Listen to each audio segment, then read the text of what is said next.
We are always willing to try new things. I think that's important. Through all the years I've been here, we've always been willing to try something that's a little different than what we're used to.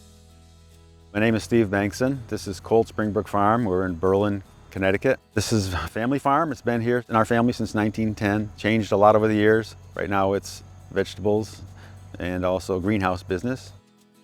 We do use biodegradable on transplanted sweet corn, eggplant, summer squash, some greens. We started about 5 years ago. The place that we get our supplies from started advertising some of these different biodegradable plastics. We just took one roll and tried it, and we liked the response we got from it. And we've been increasing every year, doing a little bit more.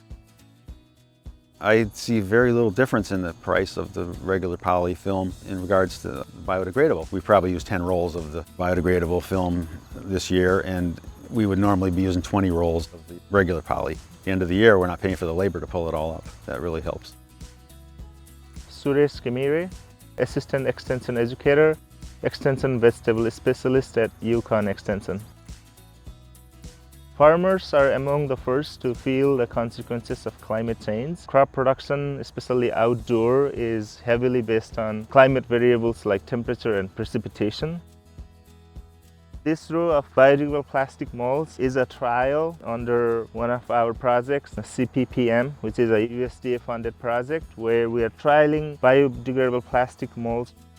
We do not use it on tomatoes except for this, where we're trying it for the first time, concerned that the plastic might stick to the fruit. We're open to trying new ones as they come along, and that's why we're doing this right here with the tomatoes and see how that manages.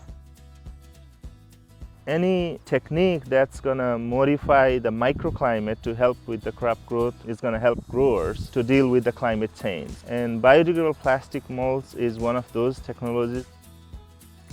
We like the idea of it really making our life easier. That's the main thing. You want to have a good crop, you want it to be the best crop you can grow. You don't want to have blemishes or problems with your fruit, and you want it to save you some labor, and that's what makes us go back to it.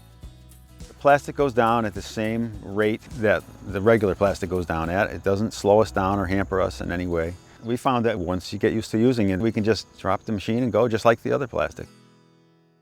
If you find that it's acting up a little, like it might be trying to rip it, or if it's a little too tight, you make an adjustment to loosen it on the rollers.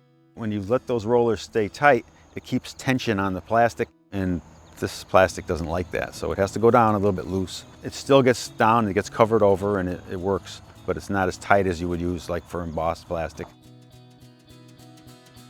Getting cover crop in time is another great benefit of using biodegradable plastic molds. You can just till it in and have your cover crop planted. One of the biggest things is cleanup at the end of the year. It's always a time when you're exhausted and you just want to be done farming, and we'd have to go out and mow all the crops down and then loosen the edges of the plastic and pull it all up. A lot of times it's wet and there's weeds all over the place and you can't get it up. So being biodegradable, we just have to get the drip line out of there and harrow it in. I would definitely recommend that people try it. Try it on your farm and try it with different crops. That's how we did it, and we found that we were happy with it. I think you'll find that it's worth trying it.